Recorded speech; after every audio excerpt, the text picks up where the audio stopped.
আসসালামু আলাইকুম viewers, welcome to my new blog. আশা করি আপনারা সকলেই ভালো আছেন। আল্লাহর রহমতে আমিও অনেক ভালো আছি।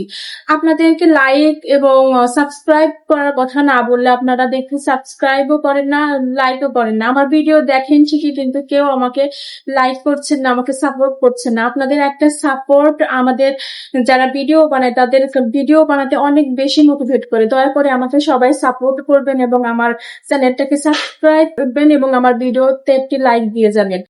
এখন আমি বানাবো মেয়ের আবদারে পুডিং। মেয়ে ভীষণ ভাবে বায়না ধরেছে সে আজ রাতে পুডিং খাবে, তো বেশি কথা না বাড়িয়ে চলুন শুরু করা যাক। আমি আজকের পুডিংটা বানাবো 250 ml মতো দুধ এবং 2টা ডিম দিয়ে। আমি এর মধ্যে কোনো প্রকার আগার আগার পাউডার ব্যবহার করব না। আমি কখনোই পুডিং বানাইতে আগার আগার পাউডার ব্যবহার করি না। বাচ্চাদের জন্য অস্বাস্থ্যকর খাবার থেকে সবসময় বিরত রাখার চেষ্টা করি। যদিও চিনি অস্বাস্থ্যকর, তবে চিনি ছাড়া পুডিং হয় না, সেজন্য চিনিটা বাধ্যতামূলক দিতে হয়। আজকের পুডিংটা বানাতে আমি কোনো প্রকার বিটার ব্যবহার করছি না। আমি সরাসরি ব্লেন্ডারে দিয়ে ব্লেন্ড করে পুডিংটা বানাবো। দুধ, চিনি, ডিম একেবারে সরাসরি ব্লেন্ডারে দিলে পারফেক্টলি পুডিং হয়। শুধু শুধু কেন বিটার ব্যবহার করে কষ্ট করতে যাব। আমি একটা প্যানে 1.5 চামচ মতো চিনি দিয়ে দিচ্ছি। আমি যেহেতু ক্যারামেল পুডিং বানাবো সেজন্য ক্যারামেলটাকে আগে বানিয়ে নিচ্ছি। ক্যারামেল বানানোর জন্য প্যানে চিনি দেওয়ার পরে নাড়াচাড়া করা যাবে না। কিছু সময় মিডিয়াম আঁচে চুলাটাকে রেখে ছেড়ে দিতে হবে। যখন চিনিটা গলে আসবে তখন নাড়াচাড়া করতে হবে, না হলে নিচে লেগে যাবে। চিনি কালো হয়ে গেলে ক্যারামেল তেতো হয়ে যাবে এবং পুডিংটাও খেতে তেতো লাগবে। ক্যারামেল বানানোর জন্য চাইলে একটু পানি দেওয়া যেতে পারে, না দিলেও সমস্যা হয় না, ক্যারামেল হয়ে যায়।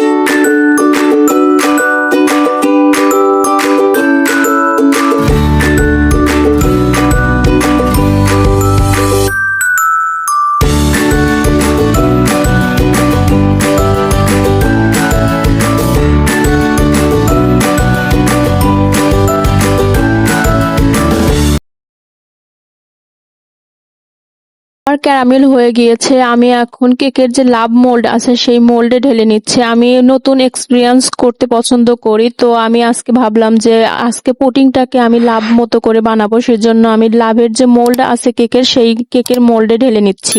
অবশ্যই কিন্তু বাটিতে ক্যারামেল ঢালার পরে একটু সময়ের জন্য সেট হতে দিতে হবে। বাটিতে ক্যারামেলটা সেট হওয়ার পরে কিন্তু আমি এর মধ্যে পুডিং এর ব্যাটারটা ঢেলে দিলাম। এখন আমি একটা বড় প্রেসার কুকারের মধ্যে স্ট্যান্ড বসিয়ে উপরে কাপড় দিয়ে তার উপরে পানি দেব। অল্প পরিমাণে পানি দিয়ে এর উপরে এই বাটিটা বসিয়ে দেব।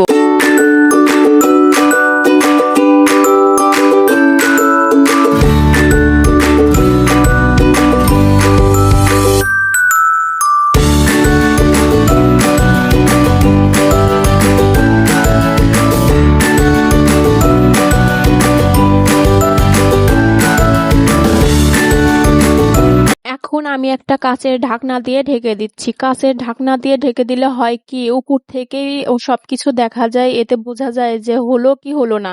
সেজন্য আমি সবসময় কেক এবং পুডিং বানানোর ক্ষেত্রে কাচের ঢাকনা দিয়ে ঢেকে দেওয়ার চেষ্টা করি। কাচের ঢাকনাতে যে ছিদ্রটা থাকে সেটা আমি কাগজ দিয়ে বন্ধ করে দেই।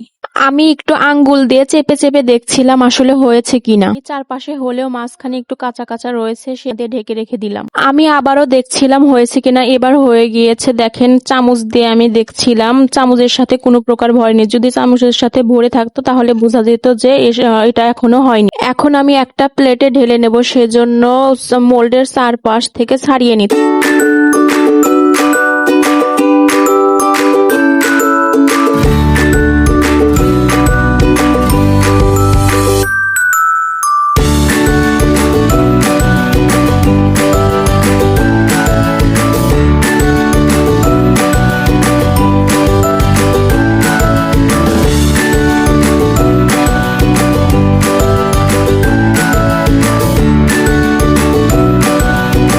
আমি প্লেটে ঢেলে নিয়েছি। দেখেন পুডিংটা কত সুন্দর হয়েছে। আমি ভাবতেও পারিনি যে এরকম এক লাভের শেপ নেই পুডিংটা হবে। আমি ভেবেছিলাম হয়তো হবে না, কিন্তু এত সুন্দর হবে সেটা। আজকের মতো ভিডিও এখানেই শেষ। সকলেই ভালো থাকবেন, সুস্থ থাকবেন। আল্লাহ হাফেজ। আর আমার ভিডিওটি যদি ভালো লেগে থাকে একটি লাইক দিয়ে আমার চ্যানেলটাকে সাবস্ক্রাইব করে দিয়ে যাবেন।